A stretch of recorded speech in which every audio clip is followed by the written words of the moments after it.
Chers compatriotes, je vous salue. Je m'autorise cette brève sortie pour exprimer mon indignation suite aux propos qui ont été récemment tenus par le ministre de l'Administration territoriale à l'endroit des églises. C'est contenu dans une vidéo qui est d'ailleurs devenue virale. Il faut préciser d'entame que ce propos qu'il a tenu à deux parties, vraiment dans ce petit extrait d'à peine 30 secondes qui circule. Dans la première partie, il fait un rappel judicieux. Il précise que seul le président de la République peut par décret autoriser l'existence d'une église au Cameroun. C'est le régime de l'autorisation qui est contenu dans la loi qui régit le fonctionnement des associations, notamment les associations religieuses. Mais tout de suite après, dans le même propos, il tient un propos menaçant à l'endroit des églises de réveil et déclare que celles-ci doivent commencer à faire leur bagage avant qu'ils ne se penchent sur elles. Et c'est ce propos menaçant qui est inadmissible. D'abord, la juxtaposition immédiate des deux propos, le rappel de la loi et le ciblage des églises de réveil, donne l'impression que ces églises de réveil sont illégales. Ce qui n'est absolument pas vrai. La quasi-totalité des églises de réveil, dites de réveil au Cameroun, sont dans la légalité. Mais pour le comprendre, pour ceux qui ne connaissent pas le fonctionnement des églises de réveil, intéressez-vous aux églises beaucoup plus anciennes, comme l'église catholique, l'église presbytérienne, par exemple. Ces églises existent partout dans les villages au Cameroun. Mais est-ce que vous vous imaginez que l'église de votre village a reçu un décret pour exercer ou exister dans votre village? Non. Il y a un seul décret qui a été donné à l'église catholique et c'est ce décret qui couvre légalement toutes les chapelles qui sont construites sur toute l'étendue du territoire. Et je veux même vous étonner en vous disant que les églises dites de réveil sont même les églises qui ont le plus de décrets au Cameroun. Moi, je pourrais vous en citer beaucoup.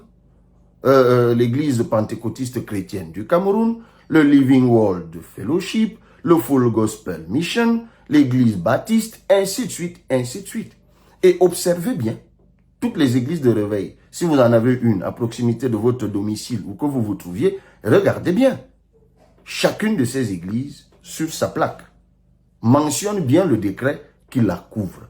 Et ne vous laissez pas non plus embarrasser par le nom de baptême de l'édifice. Mais ça encore, vous le trouverez, c'est une pratique qui est courante dans le fonctionnement des églises. Lorsqu'on construit un édifice, on lui donne un nom de baptême. Mais ce nom de baptême ne veut pas dire que c'est le nom de l'église. Non, c'est le nom du baptême de l'édifice qui abrite l'église à cet endroit. Mais l'église elle-même a un nom générique que portent tous ceux qui s'inscrivent sous sa couverture, sous la couverture de décrets qui l'autorisent ou qui les autorisent. C'est une précision importante qu'il fallait faire. Et moi, je peux affirmer ici que la quasi-totalité, j'insiste, je répète, la quasi-totalité des églises de réveil au Cameroun sont dans la légalité. La deuxième chose que je voudrais rappeler, c'est que le ton qui a été employé, la menace, l'annonce de leur écrasement, de leur fermeture, tombe très mal à propos. Est-ce que le gouvernement camerounais s'imagine même le rôle social que jouent les églises en général, que jouent les religions en général, et en particulier les églises de réveil? Dans un pays où les gens sont désespérés, dans un pays où les médecins, après leur sortie d'école, font 7 ans de chômage, dans un pays où il n'y a plus d'espoir à l'horizon, dans un pays où les gens sont quotidiennement dans la détresse, il n'y a rien d'étonnant que ces gens se retournent vers Dieu. Et ces hommes de Dieu, vraiment quelles que soient les obédiences religieuses, qui accueillent ces hommes, ces femmes, qui parfois pour eux jouent le rôle de psychologues, ces gens, il faut plutôt les remercier. Ces gens, il faut plutôt les gratifier, plutôt que de les menacer, plutôt que d'annoncer qu'on va les écraser, qu'on va les fermer. Non. Les églises, globalement, et les églises de réveil en particulier, jouent un rôle social important.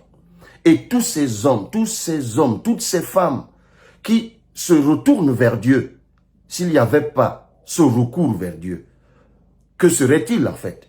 Peut-être des bandits, peut-être des agresseurs, peut-être des terroristes. Non. Ce n'est pas parce que les églises de réveil ne sont pas autant structurées, n'ont pas de socle de structuration globale, solide, comme certaines autres églises, qu'il faut penser que ces églises sont vulnérables et qu'on peut se lever un matin et les menacer comme on veut. Il y a des Camerounais comme moi. Moi, je suis représentant du peuple, donc représentant aussi des hommes et femmes qui vont à l'église, qui vont à la mosquée, qui cherchent Dieu. Et moi, je dis que des hommes comme moi, si vous vous levez pour fermer les églises, vous les trouverez dressés devant vous. Et en ce moment, j'agirai comme l'État doit agir. Parce que l'État, plutôt que de proférer des menaces, l'État doit protéger. L'État doit encadrer. L'État doit accompagner. Et c'est pour cela que moi, je dis ceci. Il y a deux choses qu'il faut faire, notamment pour les églises de réveil. Il faut les encadrer.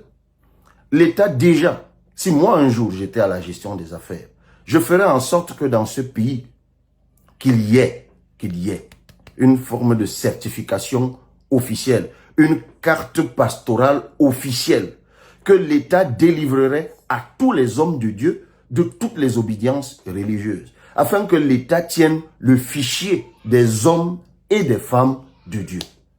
Il faudrait aussi que l'État veille à la formation de ceux qui encadrent les croyants, parce que les églises sont des organisations.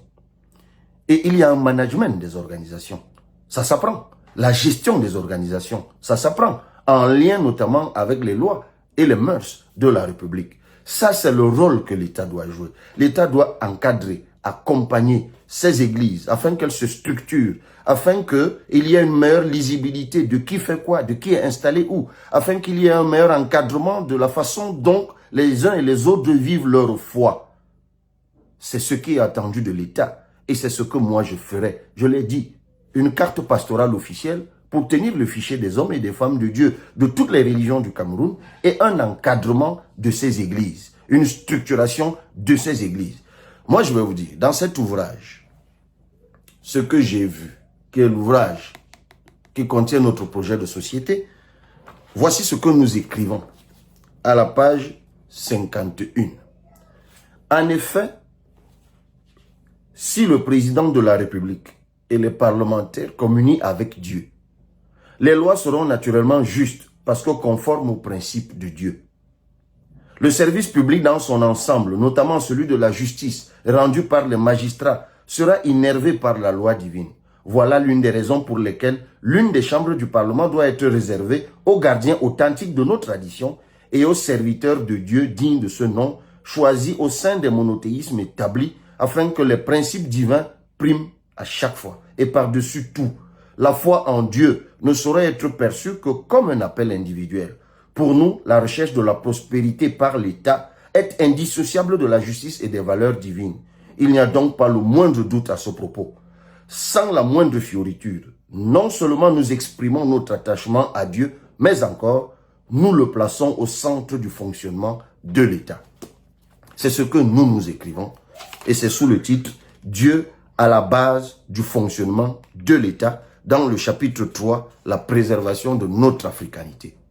Voilà ce que nous pensons, c'est ce que nous avons écrit et c'est pour cela qu'on ne pouvait pas laisser passer ces menaces, on ne pouvait pas laisser passer ces propos excessifs contre ou à l'endroit des églises de réveil.